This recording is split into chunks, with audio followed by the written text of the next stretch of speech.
가사가? 예. 정정훈 집사님이 오늘 같이 찬양하시니까 너무 좋으네요. 예.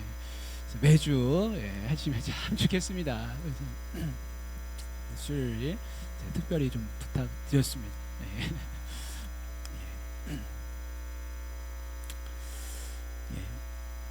이제 바울이 이제 에베소를 떠나게 되는 그런 이야기가 오늘 나오는데요. 우리 에베소 사역이 굉장히 중요하거든요. 그래서 에베소에서 있었던 일을 잠깐 한번 생각해 보시기 바랍니다. 두란노 서원을 만들었습니다. 두란노 서원. 그래서 마음껏 하나님 말씀을 강론할 수 있는, 가르칠 수 있는, 예전에는 회당에서 계속 복음을 전하다가 어려움을 겪는 일들이 많았는데 이제는 아주 특별한 장소, 늘 열려있는 장소, 그런 곳을 선택해서 두란노 서원을 만들었습니다. 거기서 제자들을 길러내게 됐죠. 그리고 에베소에는 마술사들이 많았습니다. 점치는 사람들, 쉽게 얘기하면 무당, 박수 이런 사람들 많았는데 그런 점치는 사람들이 다 자기들의 마술책을 다 버리고 그 태워버린 책값이 무려 은 5만이라고 그랬습니다. 은 5만. 지금으로 따지면 몇 억쯤 된다 그래요. 그런 양을 다 불태웠습니다. 그 마술사들이 회개하는 역사가 일어났습니다. 우상을 파는 자들이 자기들이 우상을 못 파니까 아르테미스, 아데미 우상을 팔아야 되는데 우상을 못 파니까 폭동을 일으켰습니다. 그 얘기는 뭡니까? 거꾸로 얘기하면 사람들이 더 이상 우상을 기피하게 됐다. 안 사게 됐다. 우상을 모시고 섬기고 우상을 그렇게 좋아하는 사람들이 그걸 이제는 멀리하게 되는 그런 일들이 일어나게 됐습니다. 그래서 폭동이 일어났었잖아요. 그런 일들이 생겨나게 됐습니다. 우리 고린도후서 1장 8절 말씀을 잠깐 한번 보겠는데요. 고린도후서 1장 8절 말씀 한번 띄워주실래요? 그럼 같이 한번 잠깐 읽어보겠습니다. 자, 이거를 보면서 여기 보면 아시아라는 말이 나오는데 이게 에베소에서 당한 바울이 겪은 일들입니다. 한번 보겠습니다. 형제들아, 우리가 아시아에서 같이여 당한 환난을 너희가 모르기를 원하지 아니하노니 힘에 겹도록 심한 고난을 당하여 살 소망까지 끊어지고. 9절이요.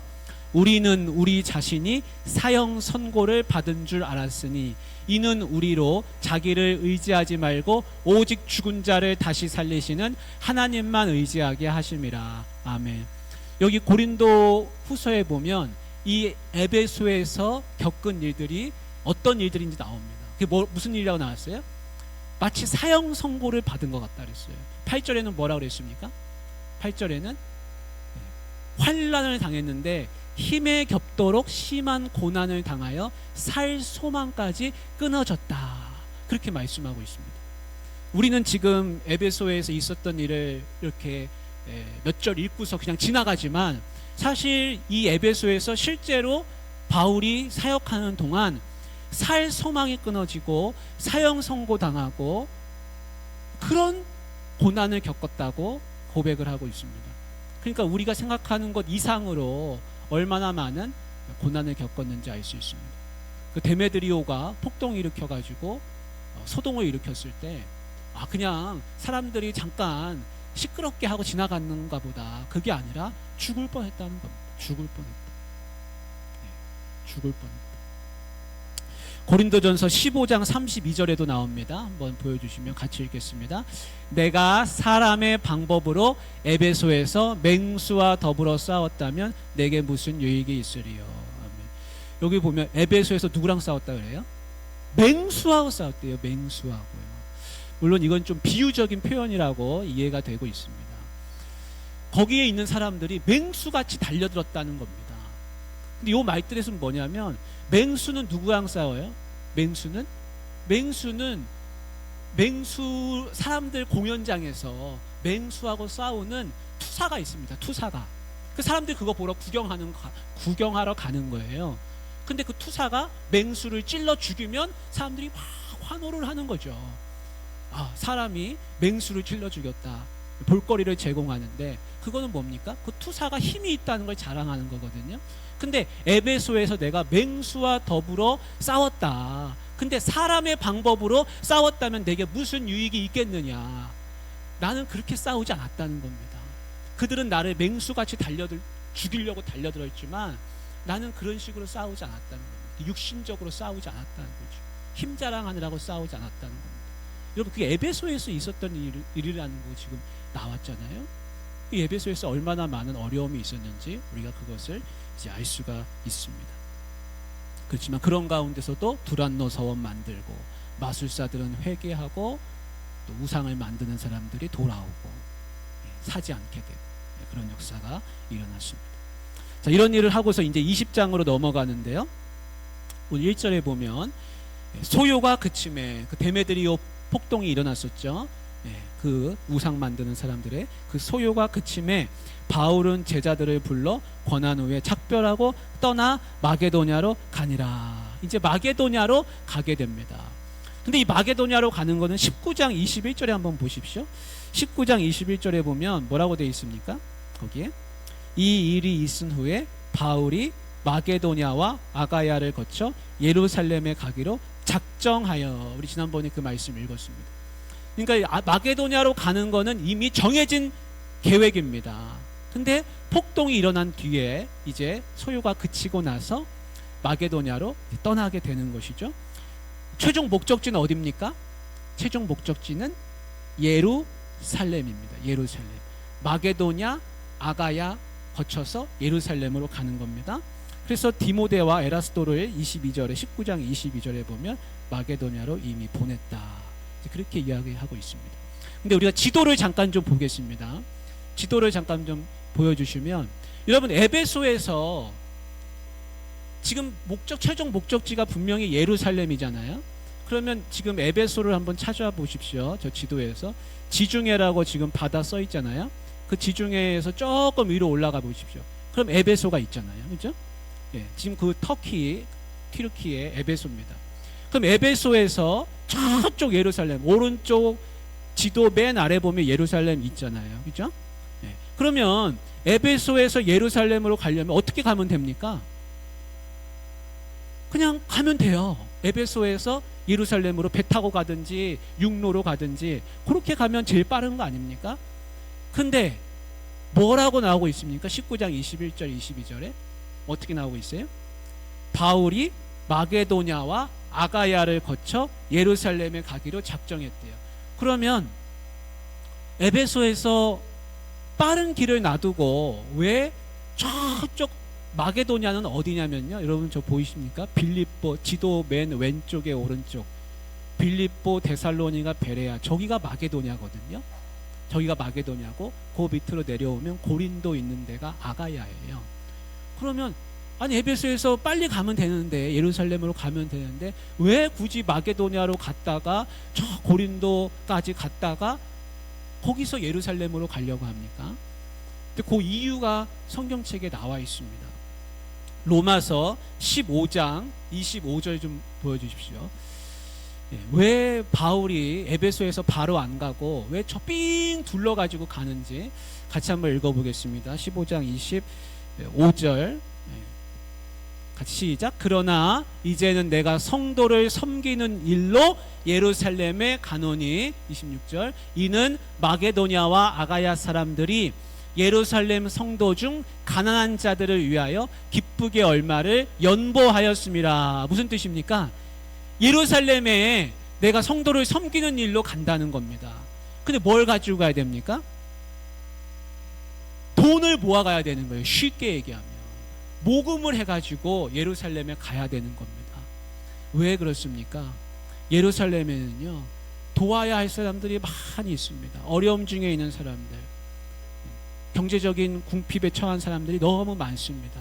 그래서 이 부담을 어디에다가, 마게도냐와 아가야에 있는 사람들이 너희들이 좀 짐을 지어라. 저 예루살렘 사람들을 좀 도와야 되는데 너희들이 좀 짐을 지어라. 그래서 모금하러 다니는 겁니다. 모금하러.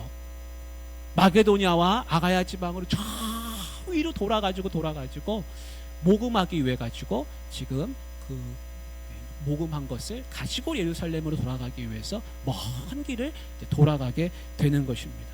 그래서 바울은요, 왜 이걸 이렇게 말씀하는가 보면 15장 로마서 27절 말씀을 한번 보십시오.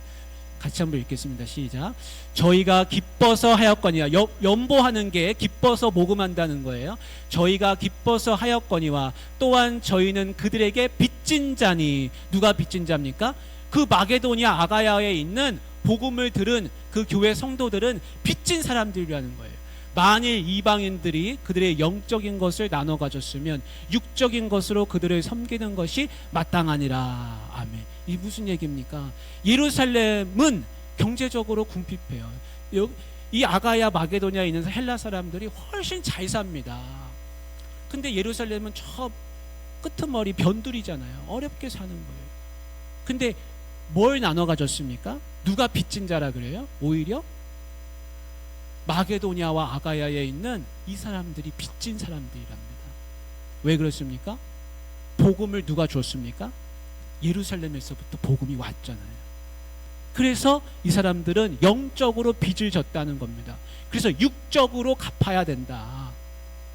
그게 당연하다. 그래서 기쁘게 그것을 감당해야 한다. 그렇게 말씀하면서 모금을 하러 가는 겁니다. 그래서 바울은요, 교회에 복음을 전하러 가기도 하고 이렇게 하지만 또한 아주 실제적으로 교회를 살리는 일에 열심을 다하고 있습니다. 여러분, 교회를 살리는 일에는요, 복음도 필요하지만요, 때로는 물질적인 것도 필요한 거예요. 그래서 바울이 그 실질적인 도움을 위해서 마게도니아와 아가야로 먼 길을 지금 돌아가게 되고 있습니다.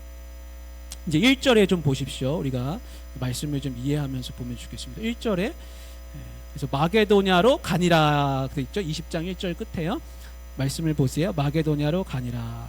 그래서 이제 마게도냐로 갔어요. 아까 거기로 데살로니가 그쪽으로 막 갑니다. 그 지방으로 다녀가며 여러 말로 제자들에게 권하고. 그래서 여러 말로, 여기서 권한다는 말은 격려한다는 뜻입니다. 위로한다는 뜻입니다. 거기 가서 권합니다. 그리고 헬라에 이르러. 여기서 말하는 헬라는 어디냐면 아가야를 말해요. 아가야. 그래서 고린도까지 온 거예요. 그래서 마게도냐를 거쳐서 고린도까지 갔습니다. 그리고 거기서 3절에 보면 거기 석 달 동안 있다가, 그래서 고린도에서 석 달을 머물게 됩니다. 여러분, 로마서를 바울이 어디서 썼을까? 이 석 달 동안 고린도에 머물면서 쓴 걸로 그렇게 전해지고 있습니다. 그리고 배 타고, 거기서 이제 배 타고 수리아로 가면 되는 거예요. 수리아는 예루살렘을 말하거든요. 예루살렘에 있는 거. 거기서 이제 가려고 했어요. 근데 무슨 소식이 들렸냐면 배 타고 수리아로 가고자 할 그때에 유대인들이 자기를 해하려고 공모함으로, 근데 배 타고 가다가는 큰일 나겠는 거예요. 바닷속으로 빠질 수 있는 그런 이야기가 들려오는 겁니다. 그래서 안 된다는 거예요. 그래서 유대인들이 거기서 배 타고 가다가는 유대인들이 같이 배 탄 사람들이 자기를 죽이려고 하는 그런 공모했다는 그런 소식을 듣게 됩니다. 그래서 해하려고 공모함으로 어디로 갑니까? 3절 끝에 보십시오. 마게도냐를 거쳐 돌아가기로 작정하니. 그래서 경로를 바꿨어요. 그 지도를 다시 한번 보여주십시오. 네, 지도를 보여주시면 거기서 고린도까지 갔어요. 그렇죠? 거기서 석 달을 머물렀습니다. 왼쪽에 보면 고린도 나오죠? 보이시죠? 네, 고린도 보입니다. 거기서 배 타고 이제 가면 되는 거예요. 저 밑으로 지중해 통과해서. 근데 가다가 죽을 뻔한 일이, 죽을 수도 있다는 겁니다. 그 이야기가 들려옵니다. 자기를 죽이려고 하는 이야기. 그래서 다시 위로 가는 겁니다. 다시 마게도냐로. 그래서 다시 화살표가 위로 가고 있죠, 지금? 예. 이해되시는 거죠? 예, 이해하시면서 지도를 보면서 그렇게 이해하시면 좋겠습니다. 자, 근데 이제 그래서 4절 보십시오. 4절에 그래서 아시아까지 함께 가는 자들이 이렇게 나오고 있습니다. 여기 보면 7사람이 나오고 있습니다. 7사람이. 그래서 베레아 사람 부로의 아들 소바더, 데살로니가 사람 아리스타고, 세군도, 더베 사람 가이오, 디모데, 아시아 사람 두기고, 드로비모. 그래서 7명의 사람들이 나옵니다. 이들이 다 중요한 교회의 초대교회의 지도자들입니다. 이들이 왜 가고 있을까요? 왜? 이들이 다 복음을 주도한 사람들입니다. 그래서 예루살렘을 돕기 위해서 같이 연보한 사람들, 그 교회의 대표들, 그들이 같이 바울과 이제 동행해서 가게 되는 것입니다. 근데 그 사람들 중에 한번 보십시오. 아리스다고가 나오죠. 아리스다고가 기억나십니까? 에베소에서 폭동이 일어났을 때 아리스다고가 연극장으로 끌려갔던 사람 아닙니까? 네, 그게 아리스다고입니다. 아리스다고. 디모데 나오죠. 바울의 영적인 아들 디모데. 두기고 나옵니다. 두기고. 우리가 좀 익숙하지 않은데 여러분 그 에베소서 6장 21절 22절을 한번 보여주십시오. 여기 두기고가 어떻게 나오는지 한번 보십시오. 같이 한번 읽어보겠습니다. 나의 사정 곧 내가 무엇을 하는지 너희에게도 알리려 하노니 사랑을 받은 형제요 주 안에서 진실한 일꾼인 두기고가 모든 일을 너희에게 알리리라. 22절 우리 사정을 알리고 또 너희 마음을 위로하기 위하여. 22절 보여주십시오. 너희 마음을 위로하기 위하여 내가 특별히 그를 너희에게 보내었노라. 22절은 안 나오네요. 사랑을 받은 형제요. 뭐라고 되어 있습니까? 사랑을 받은 형제요 주 안에서 진실한 일꾼인 두기고가. 이 두기고가 그래서 무슨 일을 했냐면요, 바울이 로마에 감금돼 있을 때 옆에서 병수발 들고 감옥에서 수발 들어준 사람이 두기고입니다. 두기고. 그래서 바울이 뭐라고 말하고 있습니까? 사랑을 받은 형제요 주 안에서 진실한 일꾼이라고 성경에 그렇게 기록해 놨습니다. 골로새서 4장 7절도 한번 보여주십시오. 같이 읽습니다. 두기고가 내 사정을 다 너희에게 알려주리니 그는 사랑받는 형제요 신실한 일꾼이요 주 안에서 함께 종이 된 자니라. 그래서 바울이 두기고를 얼마나 의지하는지 모릅니다. 그 뭐라고 되어 있습니까? 주 안에서 함께 종이 된 자니라. 나와 함께 주의 종이 된 사람이라. 그렇게 고백하고 있습니다. 여러분 어렵고 힘들 때 옆에서 도와주는 사람이 두기고처럼 있어야 됩니다. 그 사람이 주의 종입니다. 주의 종이. 내 옆에 주의 종이 많기를 바랍니다. 내 옆에 신실한 일꾼, 진실한 사람, 사랑받는 사람, 그 두기고 같은 사람을 옆에 두고서 여러분 같이 믿음 생활 하시길 바랍니다. 5절에 보면 그들은 먼저 가서 드로아에서 우리를 기다리더라. 좀 넘어가야겠네요, 시간상. 7절에 한번 보십시오. 7절에 이제 드로아까지 왔어요. 드로아까지 왔습니다. 같이 읽겠습니다. 7절 시작. 그 주간의 첫날에 우리가 떡을 때려 하여 모였더니, 그렇게 되어 있습니다. 그래서 그 주간의 첫날이 뭐예요? 주일. 주간의 첫날이 주일입니다. 그래서 안식일에 모여서 같이 회당에서 하는 그런 모임들이 있었는데 점점 이제는 주일로 바뀌고 있는 것을 성경에서 우리가 눈으로 확인할 수가 있습니다. 이때가 지금 서기 50년대예요. 50년대. 근데 이미 벌써 주일 성수가 지금 이루어지고 있습니다. 그러니까 우리가 주일 성수하는 거는요, 얼마나 좋은 신앙 전통인지 모릅니다. 이거 2000년을 내려오는 전통입니다. 그리고 그 주간의 첫날에 주일에 우리가 떡을 때려 하여 모였더니 성만찬을 하고 있습니다.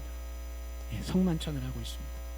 근데 이튿날 이제 바울이 떠나가야 됩니다. 다음 날이면 해 뜨면 바울은 떠나가야 돼요. 근데 바울이 그러면 얼마나 떠나기가 싫겠습니까? 헤어지기가 싫겠어요. 그날 밤에 바울이 있는 힘을 다해가지고 젖먹던 힘을 다해가지고 강론을 시작합니다. 그래서 말씀에 보면 그들에게 강론할세 언제까지 말을 밤중까지 계속하며 밤 늦게까지 이제 강론하기를 했습니다. 저녁에 모여서 떡을 뗐겠죠. 그리고 밤 늦게까지 이제 바울의 말씀이 이어지게 됩니다. 근데 여기 나오는 이제 강론한다는 말이, 바울이 혼자 떠들었구나, 혼자 막 이야기했구나. 사실은 그 뜻이 아니라, 이 강론한다는 말은 우리는 강론한다 그러면 누가 앞에서 막 강의하는 걸 생각하는데, 실제로 이 말의 본뜻은 뭐냐면 대화한다는 뜻이 있습니다. 대화한다. 그러니까 바울만 혼자 열정적으로 한 게 아니라 듣는 사람들도 같이 질문하고 토론하기도 하고 같이 이야기를 많이 했다는 것을 알 수가 있는 것이죠. 8절에 보십시오. 모인 윗다락에 등불을 많이 켰는데, 그러니까 밤 늦게까지 등불을 다닥 켜놓고 이제 강론을 하는데, 여러분 등불을 켜놓으면 무슨 일이 일어나겠습니까? 실내에다가 등불을 여기다 많이 켜놨다고 한다면요, 산소가 부족하잖아요. 연기도 나고요, 그름도 나고요. 그러니까 사람들이 꾸벅꾸벅 졸겠죠. 예, 지금 졸리시죠 지금? 꾸벅꾸벅 이제 조우는 사람들이 하나둘씩 생겨납니다. 근데 그 조우는 사람 중에 대표가 하나 있는데, 그게 누굽니까? 오늘 성경에 나오는요, 유두고예요. 유두고가 꾸벅꾸벅 졸게 됐습니다. 유두고가 창가에 앉았다 그러는데, 뭐 여러분 상상해 보시기 바랍니다. 사람들이 너무 많이 앉아가지고 앉을 데가 없어가지고 창가에 앉았는가 보다, 뭐 이렇게 생각할 수도 있고요. 유두고가 졸다가 이래선 안 되겠다, 내가 너무 미안하다 그래가지고 창문을 열어놓고 거기에 창틀에 앉아 있었을 수도 있겠죠. 어쨌든 유두고는 신선한 공기를 마시면서 창틀에 앉았습니다. 그런데도 바울이 또 늦게까지 계속 이야기를 하니까 언제 끝나나 하다가 잠이 깊이 들고 말았습니다. 그래가지고 어떻게 됐습니까? 유두고가요? 어디서 몇 층에서 떨어졌어요? 3층에서 여러분 떨어졌습니다. 이 집이 다락이 3층까지 있는 거예요. 그러니까 굉장히 부유한 그런 집이겠죠. 큰 그런 집입니다. 그런 곳이 지금 드로아의 교회예요. 그 당시는 가정교회니까요. 이 재력 있는 사람들이 자기 집을 내놓고 이렇게 이제 교회로 쓰게 되는데, 저도 한번 그런 데를 한번 가봤습니다. 교회는 없어요. 그 동네에 교회는 없는데 모여서 예배를 드리는 거예요. 예배를 드리는데 보니까 밑에는 강이거든요. 그 동네가 자체가 그래요. 밑에는 강인데 강 위에다가 나무로 집을 지었어요. 그러니까 우리가 생각할 때는 되게 어렵게 산다 이렇게 생각할 수 있잖아요. 근데 그 집에 모여서 한 20-30명 되는 사람들이, 그 동네 사람들이 예배를 드리더라고요. 예배를 드리는데 저는 그 집이 굉장히 어려운 집인 줄 알았는데 그 동네에서 제일 잘 사는 집이래요. 보니까 그 집이 강 위에 나무로 지었는데 그 집 옆에 가니까요, 커다란 배가 있는 거예요. 배가 얼마나 큰지 뭐 차도 싣고 다니겠어요. 그런 배가 그 집 주인 거더라고요. 근데 그런 배가 몇 척이 있는 거예요. 그러니까 여러분 얼마나 큰 부자입니까? 그래서 이제 그 집 주인이 자기 집을 내놓고 이제 그렇게 예배를 드리는 그 모습을 보았습니다. 근데 아무튼 이 집도 이제 3층 집인데 예배를 드립니다. 근데 유두고가요, 몇 살일까요? 유두고가 청년이라 그랬는데, 청년이라는 말뜻이 여기서 쓰인 용어가 15살 이상이면 쓰이는 말이 있는데 그 말을 썼어요. 근데 12절에도 보면 청년이라고 되어 있는데 거기는 여러분 파이디온이라는 거 아시죠? 파이디온 어린이 그 선교회도 이끌었는데 그 말이 써 있거든요. 그래서 대략 요 나이를 대충 잡아보면 한 중학생 정도 되는 그런 유두고라고 할 수 있습니다. 어쨌든 그 용어상으로 볼 때. 그래서 이 중학생 정도 되는 한 15살 정도 되는 이 친구가 졸다가 그만 3층에서 툭 하고 땅으로 곤두박질 쳐서 떨어졌습니다. 근데요, 이제부터 무슨 일이 일어나겠습니까? 여러분, 사람들이 얼마나 놀랐겠습니까? 바울은 또 얼마나 놀랐겠습니까? 그런데 바울이 가서 내려가서 보니까 죽었다는 거예요. 죽었다. 근데 바울이 어떻게 했습니까? 바울이 뭐라 그럽니까? 땅에 내려가서 그 위에 엎드려서 몸을 안고 말하는데, 떠들지 마시오. 지금 막 사람들이 막 떠들고 막 소란스러워지고 있는, 죽었다 큰일 났다 이거 그러고 있는데 떠들지 마시오. 조용히 하시오. 생명이 그에게 있습니다. 생명이 있습니다. 그리고 유두고가 살아나게 됐습니다. 여러분, 유두고가 떨어졌을 때 얼마나 놀라고 안타깝고 또 많이 힘들었겠습니까? 그런데 여러분 한번 생각해 보십시오. 이 불행한 사건, 이 안타까운 일이 지금 순간 벌어졌지 않습니까? 근데 이 사건으로 인해서 거기 있는 사람들이 결과적으로 어떻게 됐습니까? 결과적으로는요, 오늘 말씀 끝구절에 뭐라고 되어 있어요? 적지 않게 위로를 받았다. 우리말 성경엔 적지 않게 되어 있는데요, 실제로는요 엄청난 위로를 받았다는 뜻입니다. 셀 수 없는 위로를 받았다라고 되어 있습니다. 여러분, 어떤 교회에서 의도치 않게 어떤 사건, 사고, 불행한 일이 언제든지 일어날 수가 있습니다. 일어날 수가 있습니다. 그런데 그런 사건, 사고, 문제가 일어났을 때 그 뒤가 어떻게 처리되느냐가 정말 중요합니다. 제가 예전에 있던 교회에서요, 그 교회는 복도가 좀 깁니다. 복도가, 예배당 복도가 길어요. 근데 제가 저 뒤에 앉아 있는데 어르신 한 분이, 집사님이 일어나서 나오시다가 거의 끄트머리쯤 문 앞에까지 오시더니 그만 약간 그게 경사가 져 있는데 헛디디셔가지고 넘어지셨어요. 앞으로 확 넘어지신 거예요. 그래서 사람들이 막 놀래가지고 그분을 일으켜 세웠습니다. 그리고 나중에 이제 부축해가지고 그 집으로 가셨죠.